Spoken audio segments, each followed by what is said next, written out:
You have a BSc in dietetics. You have an MSc in public nutrition.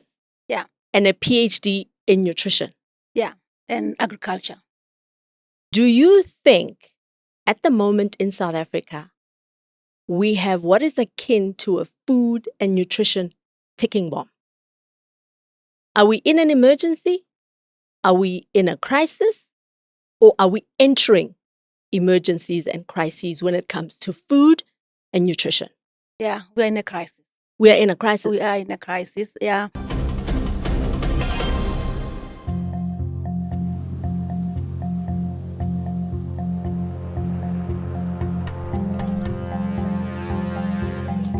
Nurse Sonto isn't your ordinary health professional. Coco,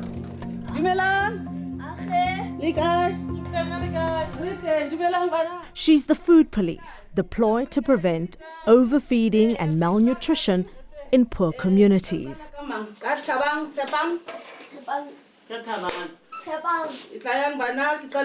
Okay, thank you, my boy.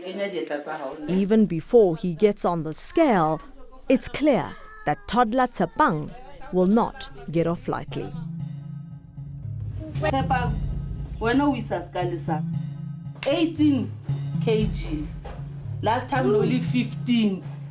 Okay, let's say 3. This 7-member household survives solely on government grants. Mom, Lerato, is unemployed and gets 840 rand a month from the state to feed her family. She says 400 of that goes towards food. Her youngest, Tsepang, consumes the most.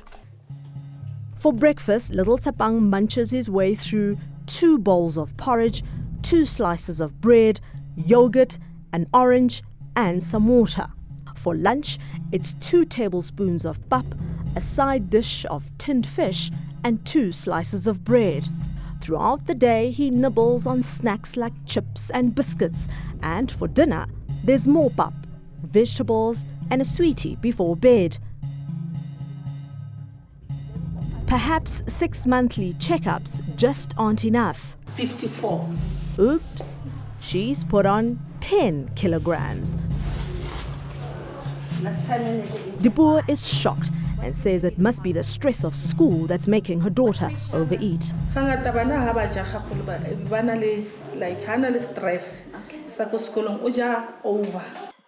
Perhaps the Malebese nurses simply aren't lean or mean enough. Is their weight that is their inborn weight, if I may put it that way? But when you tell a child that the child has gained weight and you are overweight yourself, it's almost like they're saying, do as I say and not as I do.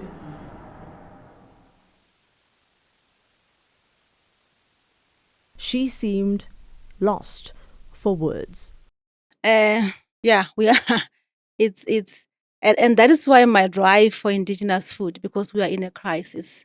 When you look statistically in terms of the top 10 cause of death in this country, diabetes mellitus used to be the lowest, and now it's number 1. Yeah, diabetes is the leading natural cause of and death. The top 5 are all related to what we eat. To food? Yeah, to food. Okay, and which are?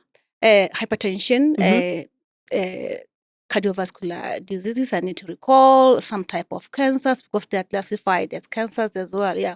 But they're all related to what we eat. Obviously, part of it is exercises, but what we eat plays a major role. We are eating ourselves to death. And it's not because the people don't want to choose healthy. Sometimes I wonder if that is the reason. I think the food environment is contaminated. The food environment is not healthy. Even if people want to eat healthy, the food environment does not allow that, especially for the poor. It's not affordable. Healthy food is not affordable. Yeah. What is accessible and cheap is generally bad for you. So we've got, in the State of the Nation address, the president, you've mentioned diabetes. The president mentioned stunting, which is very much connected also to hunger. Yeah. And obesity is also food-related, nutrition-related. Yeah. crisis that we're facing. And with us women, it's worse. 68% of us are overweight and classified as obese. Yeah, and the thing is, I don't think they are aware of the repercussions of obesity, for instance. I don't think that it's a killer. Yeah, I don't think we are that much aware of that. But like I say, the environment is not conducive. What happens with nutrition and health is your micronutrients, which are vitamins and minerals, plays a role in terms of how you digest food to available thing in your body. But imagine if what you're consuming is only fat and sugar most of the time. Then you are literally depriving your body. Then we find people who are obese but malnourished. That is the saddest thing, because among the obese are the poor. Yeah. Which is, it's almost like an oxymoron. Yeah. Your solution, you say, is us going back to our roots, like literally going back to the diet that has been indigenous in Africa for centuries. Yeah. I strongly believe the soil that made you is the soil that must feed you. Oh, wow. Okay. And you've brought some of the because examples here. Yes. When you go to the market now, almost all what is in the market is not South African. It crossed the border. Imported food. For me, I strongly feel that what our soil produces was actually the good food for us. For so many reasons. Part of my work is African diet and microbiota. Microbiota is actually the live microbes that lives in our gut. Yeah, that's bacteria basically. Right? But good bacteria. Good bacteria. Yeah. And those are linked to immunity. That immunity is linked to how healthy we are in terms of the good bacteria. What makes the African diet good for you? Tell us about the attributes of some of the foods that you've brought here. When you look here, everything that is here is loaded with fiber. Compare now, for instance, the maize and compare the millet. The smaller the grain, the more fiber that grain has. And many of us think maize is indigenous, right? Because we eat so much of it. Just tell us the story of maize. Okay. Our indigenous food is actually millet, which is this small grain, and that one, which is pearl millet, that is indigenous, and this is indigenous. This grew from our soil. Okay. This was imported. It was brought here. Yeah. And we started growing it. Yes. But then my challenge is, which is very much not a good story, is that when you look at this maize, the coating of the maize, there's a coating that is we call it pilwana, small portion there, and there is a portion which is just starchy. Yes. What happens with the milling? They remove everything.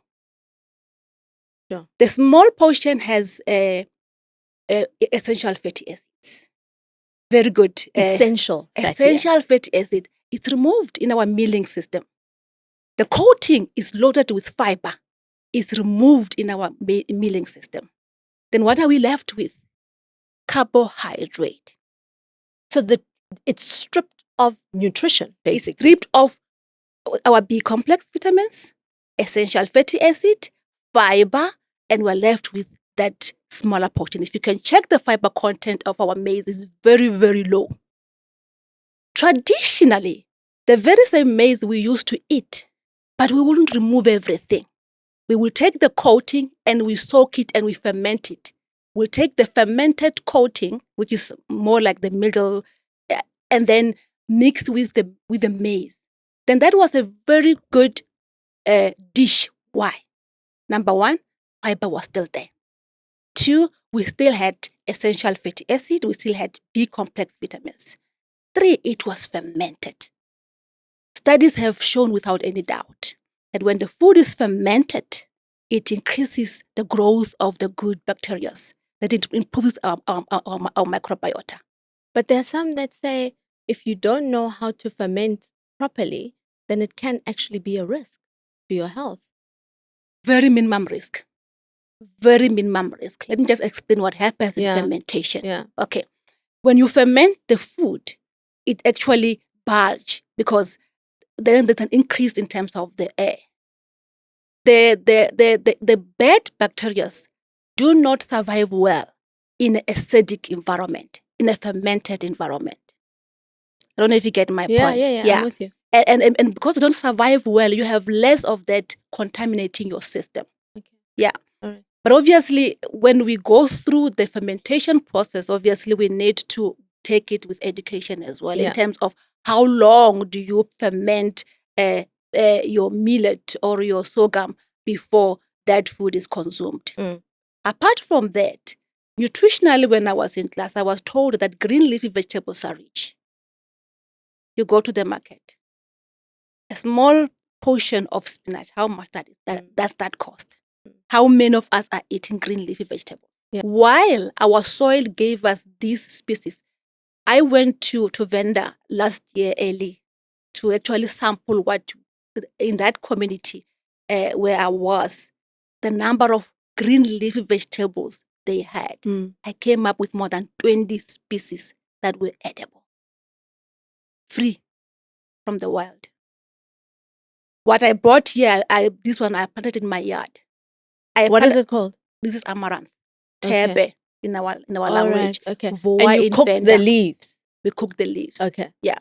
But then this I only put in my backyard a while ago, I think 6 years back. Every year it comes up by itself. No planting, no irrigation. Isn't Free that food. why people think that they are weeds? Yeah. Then tell me if there's any food which was never a weed before. All the food were weeds. Seriously? Like what? Give me an example. All the foods were weeds. They grew in the wild. People took them, they experimented, they realized this is edible, and they produced it in a mass. All the foods were weeds, were in the wild. Tell me about the image that African food, and specifically fermented African food, has just in modern days South Africa, especially among young. Yeah, the stigma. And Why is there a stigma? the naming. The naming of the food. The naming of the food is shameful. Like what? Like masonja is supposed to be a bad name, or what? Mashonja is our naming, Yeah. which is good. Yeah. The Tsonga says Matomani. Okay. Venda says Mashonja.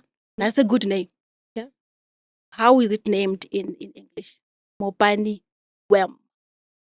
It's not a worm. It's a caterpillar. But it's made to be a worm. Who wants to eat a worm?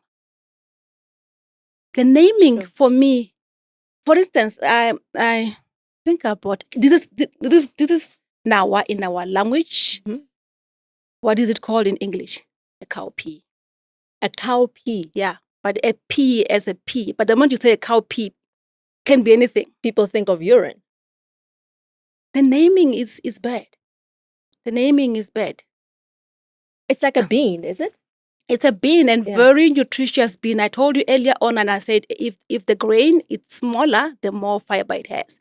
Then this has more fiber compared to sugar beans, for instance, the one we are used to. Okay. But the naming in English, it's not named okay. That's one. The other thing is we're not producing it. Yes, they are named weeds because they are still belonging to the wild. We're not producing it for consumption, for human consumption. Yeah. And at the scale of some of the vegetables and fruits and legumes and beans that we find in the stores. That are not from here. Yeah.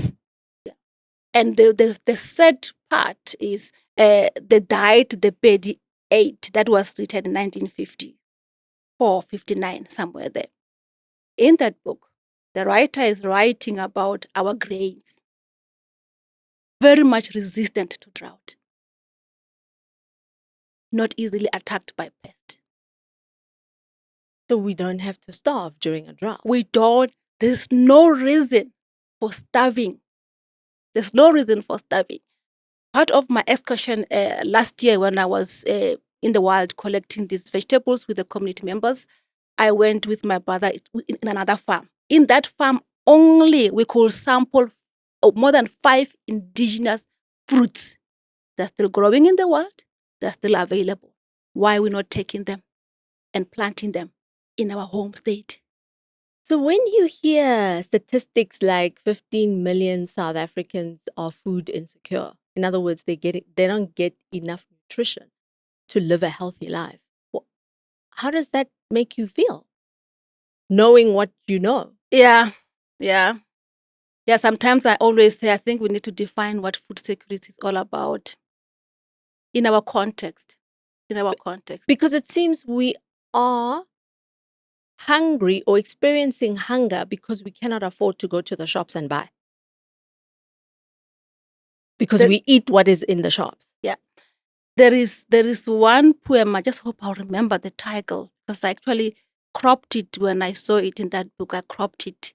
It says, hunger in an ocean of food. Sure. That's where we are now. We are hungry, but we are actually in an ocean of food. And we're malnourished when there's nutrition all around us. When there's food all around us. Is government listening to what you're saying and what is being done? Because, as I said, the president mentioned stunting in his State of the Nation address. And he did say that there's going to be intervention to deal with stunting. And they're going to focus on the first 1,000 days of a child's life. Shouldn't you be giving some input there? Yeah. Obviously, that will be very much valuable. I'm not seeing us addressing stunting at our now food environment. What do you mean by that? Because we have created a dependent society. We literally, in the villages now, people are starving, but there is land and they can plow and they know how resistant this is, but they're not doing it. And we're an agrarian society, traditionally, Yeah, originally. Yeah. So I'm asking you again about your, do you have the government's ear? Are you saying any of these things to the government? Are they reading some of your research? I hope so. We have researched quite a lot, and we have 2 articles published now. One, it was in the Conversation in Daily Maverick. Another one was in the Conversation, talking about African diet and how useful that. I'm hoping they are reading. But on the other side, I am of the notion that says we should not always look at the government. We should look at ourselves. We should look at ourselves. But they can drive, a program, for example. Yes, when you look at HIV, when you look at smoking and all of that, government drove those campaigns quite successfully. Yeah. And that's how you reach a lot of people. That's why I'm asking about government. Not that they should be going door to door and giving us seeds, etc. Yeah. But pushing the right information, policies, the right guidelines. Exactly. Yeah. What do we do? Because I've also read that there is limited supply of seed of all of these fabulous indigenous vegetables and because foods. we are not going all out to ensure that we have seeds. So what do we need to do? Obviously, we need the whole value chain. We need the role of government. Obviously, we need the community members who still have these seeds. We need the institutions as well to come through. But we have. I think what we lack is the real implementation. There is policy, but we lack the how to until we reach the ultimate goal. Last year, I went to get the seed that you're seeing here from the community members in Venda, because we want to create that in UNISA. We want to create the seed bank of indigenous food. Like I told you earlier on, we have planted actually in the farm millet, so that we can have that as food bank or as seed bank. Okay. Obviously, government has to a smaller scale the seed bank of all this food. But like I say, this is available in the world. What stops us to have a massive campaign where we get the seeds and we preserve them. A massive campaign where we have small farmers who are going to plant. Then what we need the government now to do is to create a strong production plants where this, obviously in that plant will have the seeds, but this will be processed. So that when the community members produce these in larger quantities, they don't spoil because they're seasonal. They are actually used either immediately or maybe processed for a better product. Yeah. How do you fight the fast food industry? The food is cheap, it's quick. You're asking us Yeah. to plant and wait for harvest. Yeah.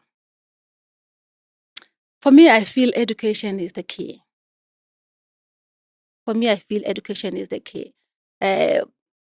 And culture, isn't it? I mean, you find when you go to the East, they still eat their traditional food. Yeah. Though it's sad because the consumption is going down. Even It in is the going villages. down. Yeah. Even in the villages. Yeah. Yeah. We can't So fight what them. about, I mean, shouldn't we start the cultures at home, right? Return the culture on a home level, because it'll probably be easier or to implement. or make sure that this thing becomes as near fast as possible. Oh, okay. I don't know if you get my Yes, point. We yes. don't Quicken the process. Yes, quicken the Yeah. process. Fast track it. Like for instance, I'm going to talk about taro now. This is amadumbe. It's planted mostly in KZN. Okay. They know this food. I don't think there's anyone who stays there who does not know Okay. food. It's taro. They call it amadombe. Some call it part of yam, depending on which country you're coming from. All right. Yeah. This doesn't take time to cook, which is very good. Okay. But this can be produced at a mass scale, peeled off, cooked, and sold as a frozen veg. Okay. Very high in fiber compared to other tubers. And I'm referring to sweet potatoes and potatoes. This is high. That's one. Two, the taste is not sweet. Very good for diabetes mellitus. You get high fiber, you don't have to deal with high sugar content. This can be cooked and be sold. You take, it's done. That's what I'm saying. Maybe we need to work on the process of how do we make this fast. An industry that focuses on, the whole value chain of producing all of this. And this is pumpkin, is it? Yeah, that is pumpkin. That family alone, this is a very fascinating family. This is my favorite family, by the way. This is just, I don't know, maybe 2 out of 15 varieties. Different shapes. This is where calabash is coming from. Different shapes, different taste, different texture. They are runners. You plant them. I can feed my family from maybe 10 seeds of this, because you plant one, it runs all over. What does fiber do to sugar? After eating a lot of sugar, I have more fiber. Fiber takes the sugar down. That's how nature was created. Would it still help if you're already diabetic to change to this diet? When you change, your body will respond by renewing you. Then now, because I'm diagnosed, for me to be fine, I need to be vigorous about my diet and vigorous about exercise. That's when I can be able to go back. Yeah.